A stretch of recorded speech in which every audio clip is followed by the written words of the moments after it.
तो लग्जमबर्ग में एक दूसरी चीज बताना चाहूंगा मैं आपको कि वहां पे लैंग्वेज कौन सी चलती है। एक जर्मन है, एक फ्रेंच है, एक उनकी खुद की लोकल लग्जमबर्गिश लैंग्वेज है।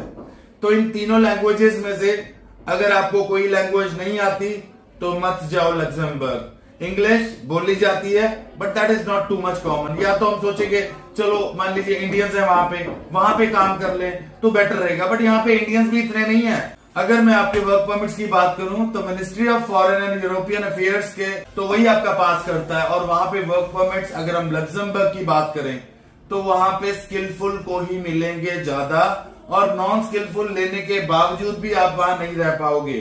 तो कई लोग तो ऐसा करते हैं कि बॉर्डर जर्मन से जाके लग्जमबर्ग में काम करने आते हैं और बाहर निकल के रहने अपने घर उनका दूर ही होता है बॉर्डर टाप के। ऑर्गेनाइजेशन है जो आपको वर्क परमिट्स इश्यू करती है, उनके बहुत स्ट्रिक्ट रूल्स हैं, तो उनके आपको डॉक्यूमेंटेशन देनी पड़ती है। अगर कोई एम्प्लॉयर अगर कोई काम देने वाला आपको वहां पे रख रहा है तो उसको आपको पहले वहां पे गवर्नमेंट को बताना पड़ेगा शैनिगन के एरिया है वहां से हमारे को बंदा ना बुला के हमको इंडिया या कोई एशियन कंट्री से बंदा बुलाना पड़ा, तो you need to prove that. तो अगर वो एम्प्लॉयर नहीं प्रूव कर सकता तो आपको वो जॉब भी नहीं मिल सकती, बिकॉज वो first of all preference European union वाले लोगों को ही देंगे। तो अब बात आती है जी परमानेंट रेजिडेंसी की। तो first of all permanent residency आपके रिलेटिव्स रहने होने चाहिए, या फिर आप 5 साल लग्जमबर्ग में वर्क परमिट या किसी भी वीजा पे रहे होने चाहिए, तब आप अपनी परमानेंट रेजिडेंसी वहां पे अप्लाई कर सकते हो और आपको वो मिल भी जाती है। तो लग्जमबर्ग में एक ही गवर्नमेंट इंस्टीट्यूट है और लग्जमबर्ग में एक ही प्राइवेट इंस्टीट्यूट है जो आपको एजुकेशन प्रोवाइड करता है। तो क्या आपको लगता है कि वो पहले अपने लोकल्स को ना देके एजुकेशन आपको वहां पे एजुकेशन दिलवाएंगे?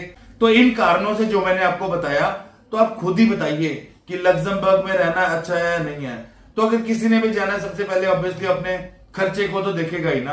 अगर हमारा खर्चा ही हमारी कमाई से ऊपर जा रहा है तो क्या आपको लगता है कि हम वहां पे रह पाएंगे? इसीलिए लग्जमबर्ग के बारे में थोड़ा सा भूलना शुरू करो। रील्स को देख के नहीं है कि भैया लग्जमबर्ग का बोल दिया इसने तो लग्जमबर्ग हम जा रहे हैं, लग्जमबर्ग ऐसा है, लग्जमबर्ग वैसा है। तो ऐसे तो बहुत सारे कंट्रीज हैं, तो वहां जाना हमारे लिए फायदेमंद भी है, तभी हम वहां पे जाएंगे ना। और यही चीज मैं आपको बताने के लिए आने वाला था, क्योंकि रील्स में जब भी देखो जी कोई कह रहा है लग्जमबर्ग चलो, कोई कह रहा है लग्जमबर्ग में बहुत अच्छा है, लग्जमबर्ग में बहुत अच्छा है।